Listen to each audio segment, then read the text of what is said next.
got shot. They crashed the car, police chasing him. They went one way, he went another way. When you look at that video, to you, that is Hakeem Robinson. Your son, Hakeem Robinson. On the 15th of January 2020, a police officer witnessed one of the most brutal and heartless killings of the decade.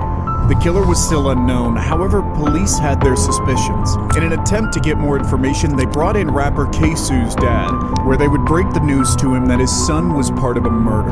What followed is one of the most shocking and unexpected moments in interrogation history. Abdul Robinson Sr. was the leader of a violent gang in Jacksonville, Florida, and brought his sons along with him. One of these was Hakeem Robinson, better known as K-Su, a rapper that had recently been fighting with another rapper online, Charles McCormick, aka Lil Buck, that released a diss track on Hakeem. Just weeks later, dashcam footage captured McCormick being shot dead by a man with an assault rifle. A manhunt ensued before Hakeem and 3 other men in total were arrested in connection with the murder. Later, Hakeem's father was also brought in for questioning and told that they thought his son had brutally murdered a man and would likely be spending life in prison. But what police didn't expect was the reaction they would get from his father. Mr. Robinson again, Joel from the State Attorney's Office. I'm here to take a sworn statement from you. If you would please raise your right hand. Mr. Robinson, do you swear to tell the truth, the whole truth, and nothing but the truth? Yes, sir. You understand that the oath you just took is just like taking an oath in court, and that if you lie in a material way, that is a felony. It's called perjury, punishable by up to 5 years in prison. You understand that? Yes, sir. The detective asks Abdul a few more questions, confirming the oath and ensuring that he isn't under the influence or being threatened. He then checks some details and moves on to discuss the murder of Charles McCormick. Now, today you're obviously familiar with the person. Yes, sir. As it relates to your case. Yes, sir. And his nickname. Yes. Are you aware of a song put out prior to him being shot and killed in January 2020? Yes, sir. And what was your understanding of what that song was about? It was a diss song. So you said a diss song? Yes. Did Hakeem Robinson know about the song? Yes, sir. Did he ever talk to you about the song?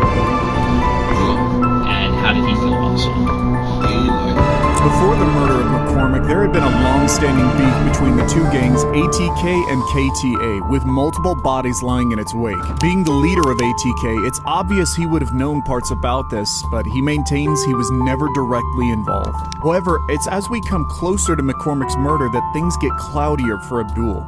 He mentions that 2 of his sons had shown the song to him, and none of them liked it. What's worse for him is that directly after the murder, he received multiple phone calls from suspects directly asking for a ride away from the scene.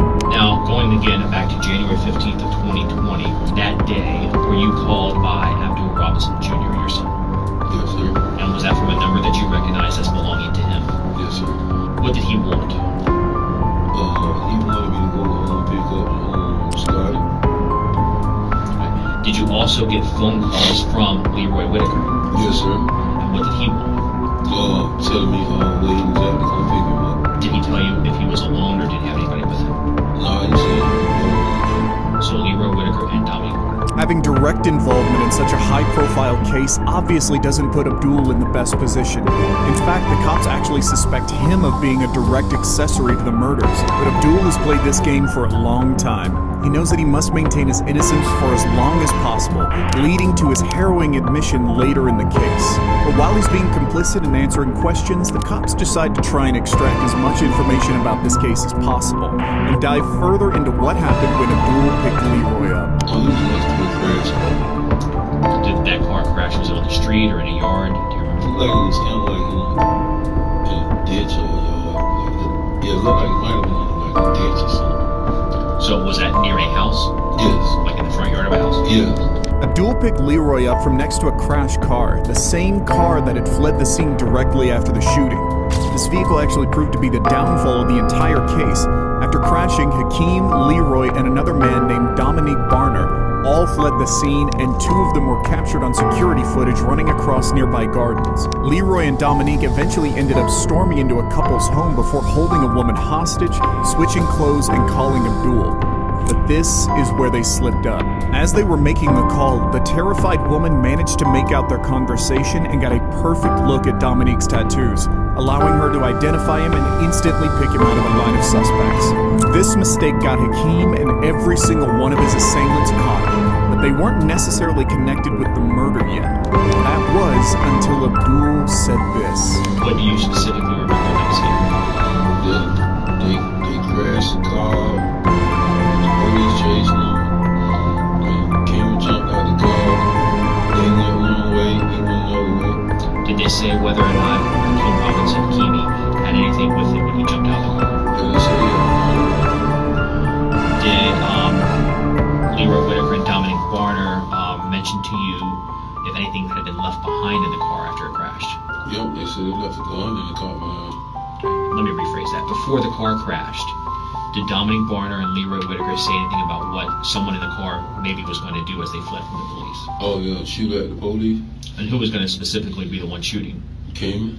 While no gun was actually found in the crashed vehicle, it's starting to become clearer and clearer how little Abdul is holding back. Remember, Hakeem is his own son, and he's currently the #1 suspect in a murder investigation. While he's under oath, he must tell the truth. It doesn't mean he has to answer any of the detective's questions, though. But he's choosing to willingly answer every single one, sparing no details. So far, he's told him all of the details of the day. The fact that he had a gun on that day and that he was planning to shoot at police while fleeing from them.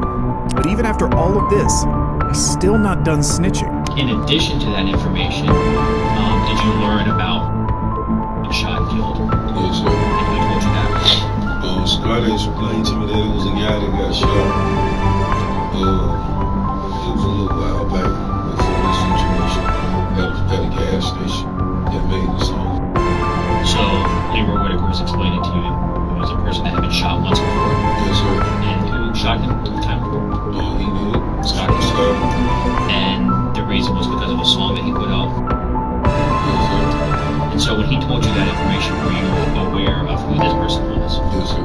Abdul has now confirmed a motive for the shooting, stated directly that the reason for the shooting was the song and long-standing feud between Hakeem and McCormick, and even stating that Leroy had shot McCormick once in the past.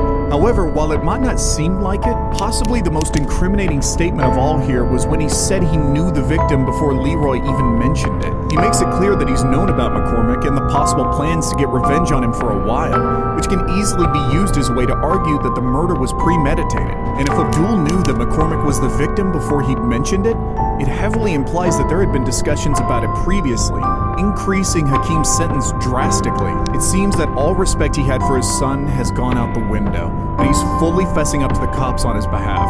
This is when Abdul decides to fully seal the deal and makes a harrowing admission that would shock the detectives, ruin his reputation as a gangster, and seal his son's fate forever. Did you see anything on social media posted by your son, Hakeem Robinson, that concerned you? Yes, sir. And what was that specifically?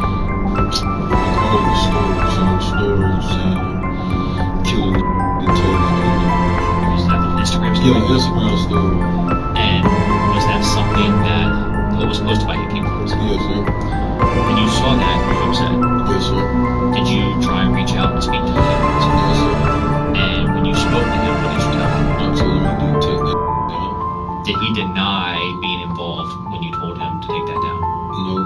Now, as part of the discovery in this case, you've had an opportunity with your attorney to watch what I'll refer to as a dash cam video, a video that actually recorded the murder of Charles McCormick. Is that correct? Yes, sir. And you've watched that. Yes, sir. Now, when you watched that video, could you see what the shooter was wearing? Yes, sir. Could you see how the shooter ran? Yes, sir. How the shooter moved? Yes, sir. Did you also see the firearm that was used? Yes, sir. Now, when you watched that video of the murder of Charles McCormick, did you recognize the shooter? Yes, sir. Who was the shooter in that video? Hakeem Robinson. Your son, Hakeem Robinson. Yes, sir. Without so much as a moment of hesitation, Abdul deals 2 devastating blows to Hakeem's case that would later be used against him in court to charge him. Not only did he willingly give evidence to the police that they didn't have regarding the Instagram story, he told them Hakeem didn't deny killing McCormick, and directly told them that the man in the dashcam footage who shot McCormick was without a shadow of a doubt his own son. Since this interview, Hakeem was also accused of killing a 16-year-old boy named Adrian Gaynor, aka Bibby, and pleaded not guilty for both first-degree murders. As of right now, his case is still ongoing, but regardless of the outcome, his entire life has been flipped upside down, all thanks to his dad for telling the police everything.